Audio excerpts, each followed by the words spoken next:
Herzlich willkommen in der Aquarellschule Ella de Fee. Heute malen wir auf getöntem Papier bzw. schauen wir uns beides an. Hier das gelbe Resultat, hier das weiße Resultat. Also es ist spannend heute, wir malen ein Bild auf zwei verschiedenen Papieren. Schaut hier jetzt mal auf den Schnee als Beispiel, wie sehr weiß dieser Schnee hier leuchtet. Das hier ist das weiße Papier. Schaut hier auf den Schnee in der Golden Hour, da ist der Schnee viel gelblicher, viel wärmer ist das Ganze. Das hier ist auf gelbem Papier. Und hier ein kleines Intro und schon geht es los. Wir brauchen heute ein Cadmium-Gelb Zitron, ein Cadmium-Orange Hell, ein Alizarin Karmesin,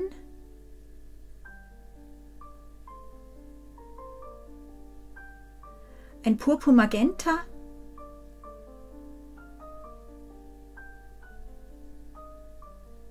und ein Phthalo Blau. Die weiteren Mischungen machen wir vor Ort aus diesen Farben. Diese Mischung, das ist ein Lavender aus Purpur Magenta und Phthalo Blau.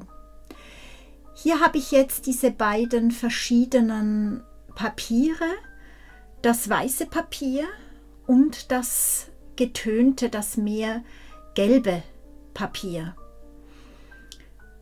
Also wenn ich auf diesen beiden Papieren male, das Weiße hier und das Gelbe hier, da bekomme ich natürlich unterschiedliche Stimmungen. Das eine eben, wie gesagt, auf dem getönten Papier hier Hahnemühle, das Toned Paper. Da bekomme ich natürlich einen warmen Klang. Das andere ist das weiße Papier von Gerstecker Klassik Ausgabe. Beide sind in A4 und ich starte, ich male gerade über beide. Ich habe mir das mit einem Tape hier auf meine Malplatte geklebt und ich starte über beide, indem ich den oberen Bereich nass mache, immer mit dem Elastip, den kennt ihr schon von mir, das ist der geniale Allrounder, der wirklich zum Verblenden, zum entfernte Hügel, Malen, Bäume und. Also den werdet ihr heute noch besser kennenlernen. Hier jetzt in der Ferne nach dem Verblenden des Himmels habe ich eine Baumreihe ins Bild gezogen mit einem Lavender, wie ich euch vorher gesagt habe, wie ich euch vorher gezeigt habe. Alles mit dem Elastip bis hierher. Im unteren Bereich seht ihr ein paar Wasserspritzer, einfach für die Bewegung im Bild. Und ihr seht schon rechts und links, wie unterschiedlich diese Stimmung ist. Ich habe es trocknen lassen und nehme jetzt einen Schriftenpinsel, einen Nova Synthetics Nummer 3 oder 4, zur Not 2. Und mische mir aus Alizarin Karmesin und Phthalo Blau wieder ein Violett und male jetzt die entfernten Bäume, nicht ganz so entfernt wie diese Büsche, Baumbüsche im Hintergrund, diese diesigen, sondern ein bisschen näher, aber doch noch sehr sanft. Auf der linken Seite kleinere Bäume, gegen rechts hinüber größer werdende Bäume. Und ja, mit diesem Schriftenpinsel kann ich das einfach von der Schneekante nach oben ziehen, immer von unten nach oben und von der Mitte nach außen male ich Bäume. Und ja, man kann da eigentlich nicht viel falsch machen. Das ist was sehr Leichtes, aber trotzdem sehr Wichtiges in Bildern. Also übt euch im Bäume malen, probiert das vielleicht auf einem extra Papier mal aus. Mit dem Elastip kann man nachher diese feinen Baumkronenästchen noch machen. Das ist einfach genial. Mit diesen feinen Härchen des Elastips hat man dann sehr, sehr schnell wunderschöne Winterbäume. Aber probiert es zuerst auf einem extra Blatt einmal aus. Wie male ich einen Baum, wenn ihr noch nie einen Baum gemalt habt? Weil Bäume, das sind Wesen, die werden wirklich bei allen Menschen sehr unterschiedlich. Also Bilder, es gibt Künstler, die man kennt, die bekannt sind, und wenn ich ein Bild sehe von denen, dann erkenne ich oft den Stil oder wer es gemalt hat, unter anderem an den Bäumen. Auch bei Bilderbüchern ist es so. Also wenn ihr früher euren Kindern viel vorgelesen habt, dann habt ihr viele Bilderbücher in der Hand gehabt und wahrscheinlich auch immer diese unterschiedlichen Stile von Bäumen gesehen. Also Bäume sind für mich etwas sehr Essentielles in Bildern, sehr wichtig. Ich liebe sie, also Bäume ist etwas... Ich liebe Island, aber ich weiß nicht, ob ich dort wohnen könnte. Es hat mir zu wenig Bäume. Ich würde wahrscheinlich die Wälder vermissen, auch wenn ich diese kalten Weiten auch sehr gerne habe und diese heißen Quellen. Aber Bäume, das hat schon noch etwas ganz, ganz Besonderes. Ja, die linke Seite, das mehr gelbe Papier, da habe ich jetzt diese entfernten Bäume fertig gemalt und jetzt kommt noch die rechte Seite dran, genau mit derselben Farbmischung, einfach auch hier die Bäume ins Bild ziehen.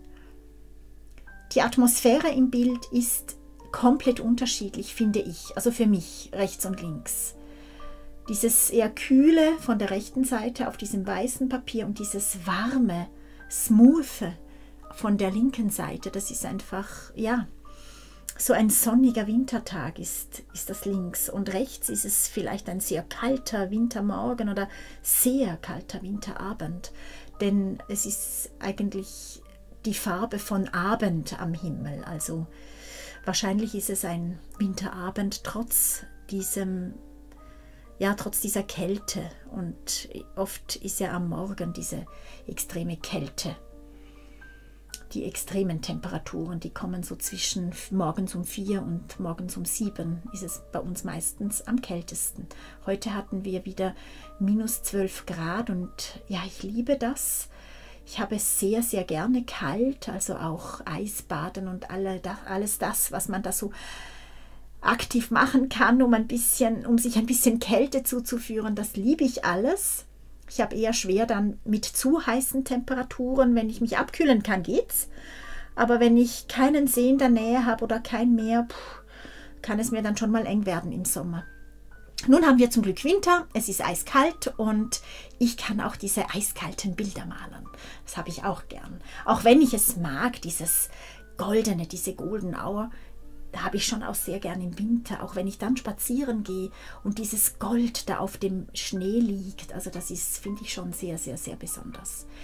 Ja, ihr seht jetzt, wie unterschiedlich hier diese beiden Bilder, diese Stimmung in den beiden Bildern wird. Nun kommen wir zum Vordergrund. Ich möchte den Schnee in der Grundfarbe lassen. Also ich werde den Schnee nicht grundieren mit einem Gelb oder Rot oder so, sondern ich lasse ihn, wie er ist. Auf der linken Seite in meinem Bild möchte ich noch einen Baum malen und einen Zaun, dass ich von links nach rechts dann Schattenwurf ins Bild malen kann. Einfach, ihr werdet sehen, dadurch wird mein Weg, den ich da anlege, noch viel, viel plastischer. Das möchte ich. Also ich lege jetzt einen Weg an und dann einen Baum. Den Weg, den male ich mit Phthalo Blau und dem Detailpinsel, also dem Maestro Nummer 3 von Da Vinci. Ich verdünne das Phthalo Blau sehr, also ich möchte keinen dunklen Weg sofort anlegen, sondern ich mache ihn sehr, sehr sanft zuerst einmal. Ich taste mich so ein bisschen hin, wo geht mein Weg? Also man muss nicht gerade mit zu intensiver Farbe da reinplatzen in unser schönes Bild, sondern sucht den Weg ein bisschen. Sobald ihr ihn angelegt habt, könnt ihr auch nach rechts und links so ein paar Schattenstellen ins Bild ziehen, in unseren Schnee ziehen. Da sind sicher auch Täler und Erhebungen im Schnee. Also da darf man gern jetzt mit einem sanften Blau, mit einem sehr verdünnten Phthalo-Blau, darf man da jetzt noch schattige Stellen, schattige Bereiche hineinmalen ins Bild. Dann haben wir den Weg, den wir natürlich bearbeiten müssen. Da geht vielleicht eine Wagenspur, eine Schlittenspur, Fußstapfen gehen da. Also da kann man sich ein bisschen austoben. Ihr müsst auch nicht genau dasselbe machen wie ich. Ihr könnt auch in der Mitte zum Beispiel Gras wachsen lassen. Oder so, ja, also da habt ihr verschiedene Möglichkeiten. Genau dasselbe machen wir jetzt auf der rechten Seite auf unserem weißen Papier. Auch da legen wir den Weg an mit sanftem Blau und Wagenspuren, Fußstapfen, ganz was ihr möchtet, am besten ähnlich wie auf der linken Seite. Es ist auch bei mir der Winkel nicht ganz gleich geworden, aber ja, es passt. Ja, nun schaut einmal, wie fließend die Übergänge links sind und wie hart, wie viel härter auf der rechten Seite. Für unsere Bäume, für unseren großen Baum mischen wir uns jetzt ein Alizarin-Karmesin mit einem Phthalo-Blau und einem Cadmium-Orange-Hell. Also die mischen wir zusammen und bekommen dadurch dann einen Braunton und malen einen Baum in die linke Hälfte des Bildes. Bei beiden Bildern natürlich von unten nach oben und von der Mitte nach außen malen wir den Baum, geben dann noch einen Zaun dazu, der auf uns zukommt. Beim Baum in der Rinde seht ihr, da habe ich einfach ein bisschen Wassertropfen hineingespritzt und so wird die Rinde bewegt. Sieht natürlich aus dann. Und den Baum, also die Baumkrone, habe ich noch komplettiert mit dem Elastip. Nun nehme ich einen Detailpinsel und Phthalo-Blau und lege mir den Schatten an. Der Schatten, der fällt einfach quer über den Weg. Also den lege ich da wirklich schön über den Weg drüber. Von links nach rechts und dasselbe mache ich auch bei allen Zaunpfählen. Und ihr seht, wie toll das jetzt wirkt, wie haptisch es wird. Ich bekomme wirklich eine Mulde, einen Weg, der da runtergeht, weil ja, durch viele Transporte wird die Erde zusammengepresst. Und durch diesen Schattenwurf bekommt der Weg überhaupt Form. Dasselbe mache ich jetzt wieder auf der rechten Seite auch. Ich mische Gelb, Rot und Blau zusammen, hier Magenta, Phthalo und Orange, also Cadmium, Orange, Hell, und bekomme dadurch diesen braun, grün-braun, Rötlichton und male auch hier jetzt den Baum ins Bild. Ich ziehe ihn von unten nach oben und von der Mitte nach außen und ihr seht, wie anders er hier wirkt. Wahrscheinlich habe ich im Stamm auch eine Spur mehr Blau, glaube ich. Im Moment ist er noch sehr hart, aber er bekommt ja dann noch die Wassertropfen hinein und ja, es wird ein bisschen sanfter dadurch. Mit dem Elastip die Baumkrone komplettieren, bitte. Und dann, ja, wie gesagt, in den Stamm Wasser hineintropfen und mit dem Detailpinsel vorne den Zaun malen. Ja, ihr seht, durch die Kombination vieler Kleinigkeiten bekommt man da jetzt auch eine ganz tolle Perspektive. Einerseits der Weg, der sich hinten verjüngt und dann relativ hart auf die rechte Seite geht, durch diesen Zaun, der vorne groß ist und zum Baum hin immer kleiner wird, durch die Bäume, die ganz weit weg sind und diesen großen Baum hier vorne.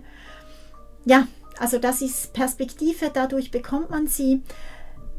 Jetzt schaut einmal, wie toll das ausschaut. Links dieses Warme, dieses Weiche, auch zwischen den Farben und rechts dieses eher härtere, kältere von diesem Wintertag. Also es ist eine ganz andere Atmosphäre in beiden Bildern. Ja, also ich bin sehr überrascht, wie intensiv man das auch sieht. Und mit dem Schriftenpinsel ziehe ich jetzt den Draht an meine Pfähle, also wirklich von links nach rechts zum Baum hin. Und ihr seht, ich muss auch da verjüngen.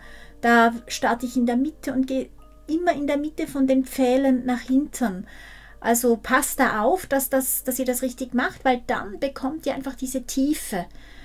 Das muss man ein paar Mal probieren oder sich wirklich überlegen, dass man da nicht vor lauter Schnelligkeit dann einen falschen Strich zieht. Hier möchte ich noch ein paar Gräser ins Bild ziehen, auch mit diesem braunen Ton, Farbton und Schatten, alles mit dem Schriftenpinsel. Natürlich haben auch die Gräser Schatten, wenn die Sonne so schräg steht, wie sie hier jetzt eben steht, weil wahrscheinlich gerade die Sonne untergeht. Ja.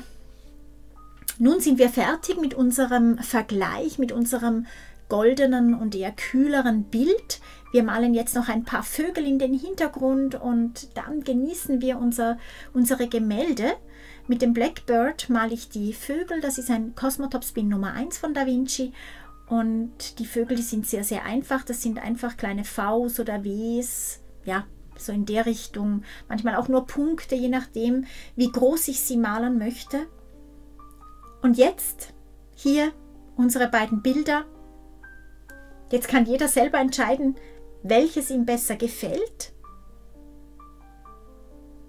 Ich mag beide sehr gern. Es ist einfach die Atmosphäre auf den Bildern eine komplett unterschiedliche. Ja, nun sind wir fertig. Den Ella-Stip, den bekommt ihr unter www.elladefee.com. Ich freue mich, dass ihr dabei gewesen seid. Freue mich auf weitere Bilder mit euch und natürlich auch über ein Abonnement, dass ihr immer wieder informiert werdet, wenn ich jede Woche 2 Videos einstelle. Bis bald. Tschüss.